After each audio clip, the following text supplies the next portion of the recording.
Hello दोस्तों, नमस्कार। तो कैसे हैं आप लोग? आशा करता हूं कि आप लोग अच्छे होंगे। और आज मैं एक नया वीडियो सीरीज शुरू करने वाला हूं। जो पहले मैंने वादा कर रखा है वो वीडियो सीरीज भी चलती रहेगी साथ में पैरेलली। लेकिन एक नया वीडियो सीरीज मैं जारी कर रहा हूं। जैसा कि आप लोग देख रहे होंगे, स्टॉक एक्सचेंज के बारे में बताने वाला हूँ, शेयर मार्केट के बारे में। और यूँ कहें कि थोड़ा सा इसमें इंक्लूडेड होगा बेसिक डिटेल, एकदम बेसिक। तो हम बात करेंगे ग्लोबल लेवल पे।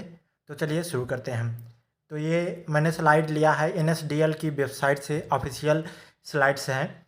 क्योंकि मैं नहीं चाहता था कि आपको मैं खुद से स्लाइड बना के दिखाऊं जिस पे आपको थोड़ा कम भरोसा हो, इसलिए मैंने ऑफिशियल स्लाइड को दिखा रहा हूं। तो चलिए शुरू करते हैं। तो यहाँ पर सबसे पहले आपको समझना होगा, जो मार्केट होता है, एक मार्केट रेगुलेटर होता है जो इंडिया में है, सेबी। और इसके मुख्यतः तीन पार्ट आप कह सकते हैं कि होते हैं। पहला होता है stock and commodity derivative exchange, मतलब इसके अंदर आता है NSE BSE AMSE, मतलब national stock exchange, Bombay stock exchange. तो ये स्टॉक एक्सचेंज होते हैं बेसिकली, जो आपका स्टॉक है, जो शेयर्स है, वो एक्सचेंज करने के लिए बेसिकली होते हैं। कि मतलब किसी के पास पहले था, किसी ने बेचा, कि कोई दूसरा खरीद रहा है अब उसको। तो ये एक्सचेंज जो हो रहा है एक उपभोक्ता से दूसरे उपभोक्ता के जरिए। तो ये जो एक्सचेंज होता है ये होता है ये NSE BSE के थ्रू। और दूसरा जो डिपॉजिटरी होता है, इसमें क्या होता है कि इसी में हमारे सारे शेयर्स रखे जाते हैं। और इसमें बेसिकली होता है जो जो मुख्य भूमिका अदा करता है वो NSDL है, या फिर CDSL होता है। जो NSDL है ये आपका जो पैन कार्ड बन के आता है वो वहाँ NSDL से ही अप्रूव होके आता है वो। तो डिपॉजिटरी जो होता है ये सारा का सारा जो भी शेयर है आपका और कमोडिटी है वो पूरा का पूरा यहीं पर स्टोर रहता है। यही लोग उसका पूरा देख रेख करते हैं। और जो अदर इंटरमीडिएटरी हैं उसमें क्या होता है, जैसे स्टॉक ब्रोकर हो गया, RTA, mutual fund, investment adviser, ETC, मतलब बहुत सारे दलाल रहते हैं और अलग अलग टाइप के लोग रहते हैं जो दलाल का काम करते हैं। वही आपका शेयर बेसिकली मार्केट में बिचवाते हैं और खरीदवाते हैं। ये जैसे कि आपका मान लीजिए काइट हो गया, जीरोधा मतलब जिसको कहते हैं, और या फिर आपका एंजल वन हो गया, या कोई भी अलग शेयर मार्केट खरीदने का, म्यूचुअल फंड खरीदने का ग्रो हो गया। ये सारे के सारे स्टॉक ब्रोकर के तौर पर ब्रोकर की तरह ही काम करते हैं। और आपका और NSDL, NSE BSE ये डायरेक्टली उनसे कांटेक्ट में रहते हैं और वहाँ से आपको खरीदवाते हैं और बिचवाते हैं। तो ये इनका काम हो गया, आप समझ गए होंगे ये तीनों के बारे में। और नेक्स्ट स्लाइड पे चलते हैं। इसमें क्या रहता है, अगर आप शेयर मार्केट में नए नए आए हैं तो आपको ज़रूरत होगी ट्रेडिंग या ब्रोकिंग अकाउंट की, और डीमेट अकाउंट की, और बैंक अकाउंट की। तो बैंक अकाउंट लगभग लगभग सभी लोगों का पहले से ही होता है। तो आपको अभी ओपन करवाना होगा ट्रेडिंग और ब्रोकिंग अकाउंट और डीमेट अकाउंट। बेसिकली जो डीमेट अकाउंट होता है वो आपके सेविंग बैंक अकाउंट की तरह काम करता है। कि मतलब यहाँ पर आप जो पैसे अपने डाल रहे हैं वो यहाँ पर इस अकाउंट में सेव पड़ा रहता है। जो ट्रेडिंग अकाउंट होता है ये चालू अकाउंट की तरह होता है। मतलब कि आपके पैसे तो डीमेट अकाउंट में सेव हैं, लेकिन वो पैसे आपको, मान लो आपको निकालना है, मतलब शेयर आपको बेचना है या खरीदना है, तो वो ट्रेडिंग अकाउंट के जरिए होता है। ट्रेडिंग अकाउंट में ही आपके पैसे वो ही लेता है, और वो आपको सेविंग अकाउंट से जो भी अवेलेबिलिटी रहती है उसके अनुसार वो शेयर खरीद के आपको देता है। जैसे कि मान लीजिए कि किसी ने 10 शेयर ले रखे हैं, और अब वो बंदा 10 शेयर में से 5 शेयर बेचना चाह रहा है। तो वो बेचेगा, तो उसको बेचने के लिए चाहिए ट्रेडिंग अकाउंट। और वो जो 10 शेयर पहले से रखे थे उसने खरीद के, वो कहाँ थे, वो डीमेट अकाउंट में सेव थे। मतलब कि अगर बंदा अपना शेयर मार्केट में पहले पहले आया है तो उसको इन तीनों अकाउंट की ज़रूरत पड़ेगी। पहला, जहाँ से पैसे वो डालेगा शेयर मार्केट में खरीदने या बेचने के लिए। खरीदने बेचने के लिए आपको ज़रूरत होगी ट्रेडिंग और ब्रोकिंग अकाउंट की। और जो आप खरीद बेच रहे हैं शेयर, उसके लिए ज़रूरत होगी आपको डीमेट अकाउंट की। तो आशा करता हूँ कि ये आपको समझ में आ गया होगा। तो चलिए अगले स्लाइड पे चलते हैं। तो ये NSDL अपने बारे में थोड़ा सा बेसिक इन्फॉर्मेशन दे रहा है कि ये पहला डिपॉजिटरी था इंडिया में। मतलब कि यहाँ ही वो शेयर स्टोर किए जाते हैं। तो ये 1996 में ओपन हुआ था, और ये वर्ल्ड में लार्जेस्ट डिपॉजिटरी के अंतर्गत आता है, जिसमें मोर देन 167 कंट्रीज इन्वेस्ट करती हैं। अदर डिपॉजिटरी है, तो वो दोनों डिपॉजिटरी उससे कनेक्टेड होते हैं। ये है डिपॉजिटरी 1, ये है डिपॉजिटरी 2। इसमें क्या होता है, स्टॉक ब्रोकर होते हैं और इन्वेस्टर होते हैं। तो इन्वेस्टर डायरेक्टली यहाँ पे अपना डिपॉजिट कर सकते हैं, शेयर ले सकते हैं, कमोडिटी ले सकते हैं, और या फिर वो इन्वेस्टर, वो ट्रेडिंग मेंबर स्टॉक ब्रोकर के थ्रू वहाँ पर अपना शेयर खरीद सकता है या बेच सकता है। सेम उधर इधर का भी रोल है। तो ये ब्रोकर बेसिकली आपके और बाज़ार के बीच का काम करते हैं। जो आपका पैसा बाज़ार में आप जहां लगा रहे होते हैं वहां से वो जो पूरा कागजी कार्रवाई करना रहता है वो करके आपको सर्विस देते हैं। तो ये होता है स्टॉक ब्रोकर का काम। फिर उसके बाद सर्विस जो ऑफ़र की जाती है डिपॉजिटरी पार्टिसिपेंट के द्वारा, वो है अकाउंट ओपनिंग। अगर आपको कोई डिटेल चेंज करवानी है अपने अकाउंट में, या अकाउंट को फ्रीज करवाना है, या फिर आपको म्यूचुअल फंड, रीमेट, सिक्योरिटी खरीदना बेचना है, ट्रांसफ़र करना है, तो ये सब पूरा डिपॉजिटरी पार्टिसिपेंट्स जो रहते हैं वो ये सारे के सारे काम करवाते हैं। तो यहाँ पर इन्वेस्टर्स के लिए कुछ बेसिक जानकारी दी गई है जो दिमाग की बत्ती जलाएगी। इसमें से है कि आप अपना रिकॉर्ड डॉक्यूमेंट साइन करके प्रॉपर मेंटेन रखिए। जो कॉन्ट्रैक्ट है, नोट्स हैं, रिसीव आपको हुए हैं आपके ईमेल आईडी और अदर जगह पर, उसको आपको प्रॉपरली मेंटेन करके रखना है। आपको अपना पासवर्ड फ्रिक्वेंटली बदलते रहना है, और अपना ओटीपी या पिन किसी के साथ भी शेयर नहीं करना है। ये केवल आपके लिए होता है। तो आपको किसी के साथ किसी भी सूरत में शेयर नहीं करना है।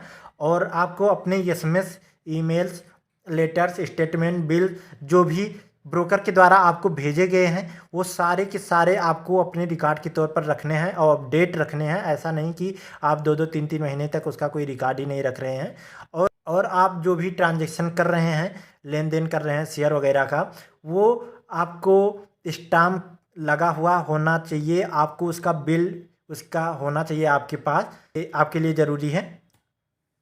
और फिर नेक्स्ट स्लाइड में है, अगर आपको आपके जो पर्सनल इन्फॉर्मेशन है उसमें आपको कोई बदलाव देखने को मिलता है तो आपको अपने डिपॉजिटरी को तुरंत ही इन्फॉर्म करना है, थोड़ा सा भी देर नहीं करना है।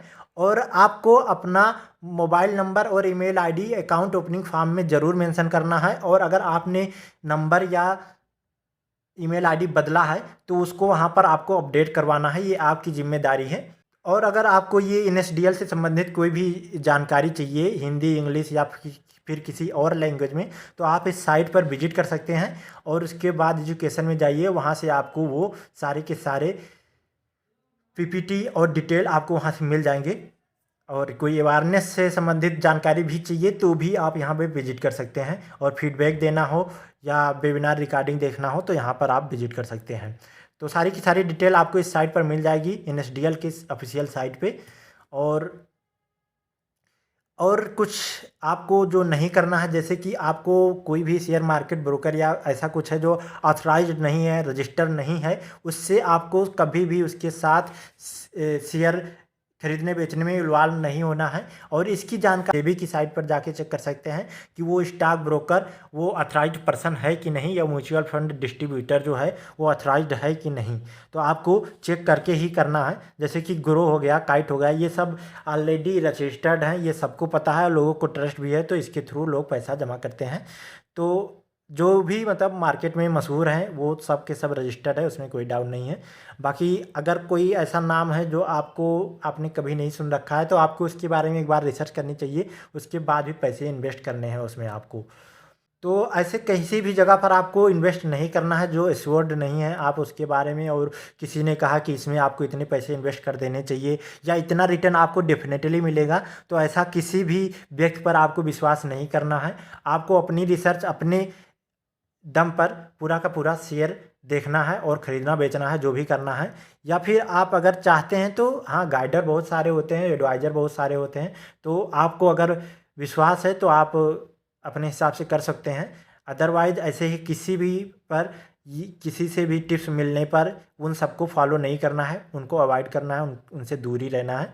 और भी ऐसी जानकारी जो आपको व्हाट्सअप, इंस्टाग्राम या यूट्यूब पर देखने को मिलती है, कोई सी चैनल के जरिए या किसी एडवाइज़र के ज़रिए जो कह रहा है कि ये ऑफिशियल है, यहाँ से आप खरीद लें, ये बेच लें, ये ले लें, वो ले लें, ये शेयर अभी जाने वाला है ऊपर, इन सब पर आपको विश्वास नहीं करना है। आपको अपना विवेक का इस्तेमाल करना है और शेयर मार्केट में इन्वेस्ट करना है, क्योंकि धांधली और आपका घाटा आपको ये सोच समझ के चलना है। ये एनएसडीएल की तरफ से गाइडलाइंस है जिसको आपको फॉलो करना है, तो आप बेहतर महसूस करेंगे और एक अच्छे इन्वेस्टर बन पाएंगे। और सबसे ज़रूरी बात कि आपको किसी से पैसे उधार लेकर के मार्केट में डालना ये आपके लिए सही नहीं रहेगा। ऐसे लोन्स और क्रेडिट से आप दूरी बना के रखिए और वही पैसे इन्वेस्ट करिए जो इन्वेस्टमेंट के लायक हों, अदरवाइज़ आप बुरे में फंस सकते हैं। तो ये कुछ गाइडलाइंस है जो आपको नहीं करनी चाहिए एनएसडीएल की तरफ से। और अगर आपको कोई शिकायत है तो आप यहाँ पर nsdl.co.in एजुकेशन साइट पे जा करके वहाँ से थोड़ा डिटेल ले सकते हैं, या कंप्लेन अगर रजिस्टर करना है तो इस course.gov.in पर या सेबी मोबाइल ऐप पर जा करके वहाँ से आप अपना कंप्लेन दर्ज करवा सकते हैं।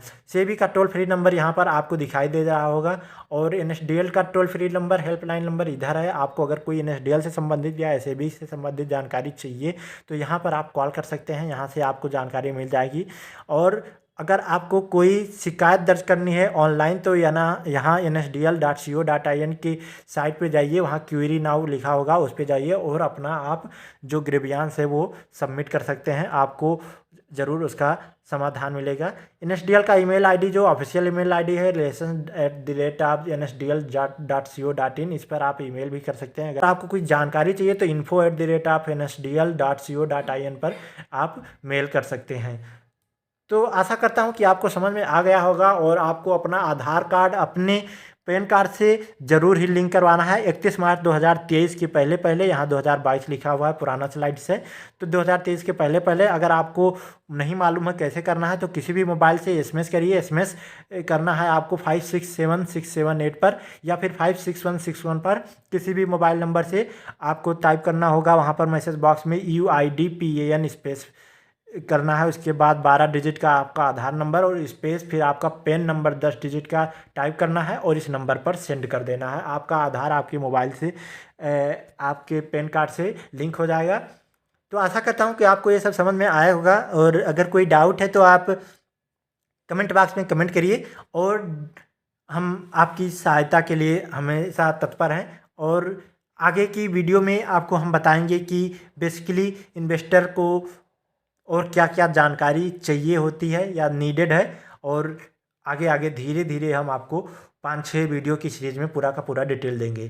Thank you for watching, have a great day, tata bye bye.